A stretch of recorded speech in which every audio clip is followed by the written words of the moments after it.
కాలేజీకి పోతావా ఇంటికానే ఉంటావా? కాలేజ్ పోతా. ఏం దాకా వేసుకుంటావు అంగి? ఇందాక నేను 3 మీటర్లు పడుతుంది అంగికి. ఇక లావుకి అయితే మీటర్ మీద పడుతుంది. మీటర్లో గుట్టి పడేస్తా.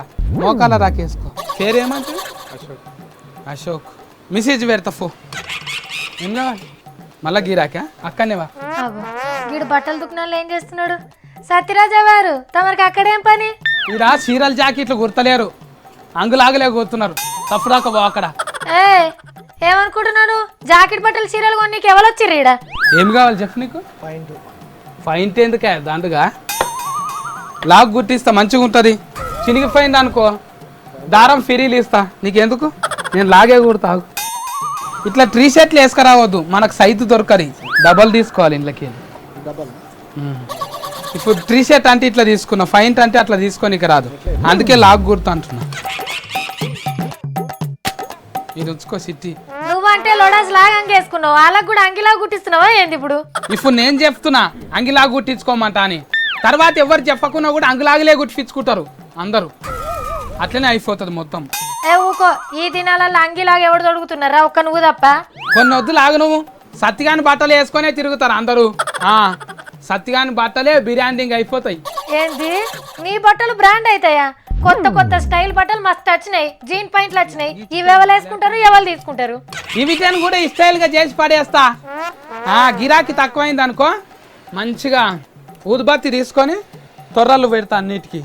అప్పుడు డిజైనింగ్ అయిపోతుంది. జిమ్ పాయింట్లకు ఉంటాయి చూడు చినిగిపోయినట్టు, అట్లనే పెడతాయి వీటికి కూడా. అవి జీన్ పాయింట్లు రా, ఈ స్టైల్ ఉంటుందని అట్లా చేసిర్రు. నువ్వు బాత్కానీలు బంద్ పెట్టి బట్టలు ఆడేసి అప్పుడు దగ్గర. నేను బట్టల దుకాణం పెట్టుకున్నా, తమ్మి గిమ్మి అంటాను విలువకిడా. నువ్వు అది కాదు సత్తి, నువ్వు బట్టల దుకాణం పెట్టుడేందిరా? ఒక ఆర్తల కొలువు బంద్ పెట్టి ఇరికి రా. నువ్వు షాపులకు పని చేయతూ గాని 3 ఫూటలు బువ్వ పెట్టి జరంత జీతం ఇస్తా. అరే ఏం పని లేదారా? నువ్వు ఎవరి దుకాణంలోకి పోయి నాతో ఒరిపిస్తున్నావేంటి? అసలు నీకు ఐడియా ఇచ్చింది ఎవరు? జిఎస్టీ పన్నుల ఆఫర్ ఇది. కుట్టించిన బట్టలే తొడుకోవాలి, లోడా సాంగిలాగు. రెడీమేడ్ లా తొడగొద్దు. ఏమప్పో నువ్వు చెప్పేది నాకు ఏం అర్థమైతే లేదు. జిఎస్టీలో లోడాస్ లాగా ఆఫర్ ఏందిరా? కుట్టిన బట్టలకేమో అగ్వ జిఎస్టీ పన్నే వేసిండ్రు. అదే రెడీమేడ్ల బట్టలకు ఎక్కువ పన్ను వేసిండ్రు. అందుకే అందరు లోడాస్ అంగిలాగులే కొనుక్కుంటారు. జిఎస్టీ కింద కుల్ల బట్టలకు తక్కువ పన్ను అని నీ లోడాస్ లాగా అంగి కొనుక్కుంటారా? రెడీమేడ్ల బట్టలు 1000 రూపాయల కన్నా ఎక్కువ కొన్నామనుకో జిఎస్టీ పన్ను పడతానే ఉంటారు అంటగా. ఏ పన్నులు గిన్నెలు ఎవరు చూస్తారా? బీద బిక్కోడు కూడా పెద్ద దుకాణంలో పోయి కొనుక్కుంటారు. అప్పుడు అంటే జిఎస్టీ పన్ను లేకుంటే కొనుక్కుంటుండ్రి, కానీ ఇప్పుడు పన్ను వేస్తున్నారు కదా, అందుకే బీద బిక్కోళ్ళు అంతా గిసొంటి బట్టలు వేసుకోవాలి. కొండ నాలుగు మందేస్తే ఉన్న 4 ఊడిపోయిందట. పన్ను లేదని నీ లోడాస్ లాగంగి పథకం పెట్టను, మరి నేనేడా కొనుక్కోవాలరా? ఊళ్ళరా పండుగలకు అమ్మరా చీరలంగి బోటల్ జాకిరి బోటల్ అంట అని అలా తాను కొనుక్కో. కొల్ల బట్టలు పాలిస్టర్వి, అవిటకు పన్ను ఉండదు.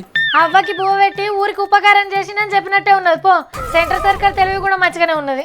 అబ్బా సర్కార్కే ఉంటుందా తెలివి? సత్తిగానికి ఉండరా? ఏ రగ్గో పడితే అదే కొనుక్కోవాలి, అదే తినాలి. ఏమో సత్తి, ఒకటే పన్ను అని జనం మీద పన్నుల భారం మోపినట్టే ఉంది. చెప్పుల రాయి లెక్కన ఉన్నదిరా కదా. చెప్పులు కూడా ఊళ్ళనే కొనుక్కుంటా నేను. కొండల్లా స్మేతానా చేసిస్తాడు మంచిగా సైలతో చేస్తాడు, మస్తు దినాలు వస్తాయి. మళ్ళీ షాపులలో కొంటే చెప్పుల మీద పడుతుంది అంత పన్ను. చెప్పులు కూడా పెద్ద దుకాణంలో కొనలేవారా? చెప్పులు 500 కన్నా ఎక్కువ పెట్టి కొన్నామనుకో జిఎస్టీ పన్ను వేస్తారంట.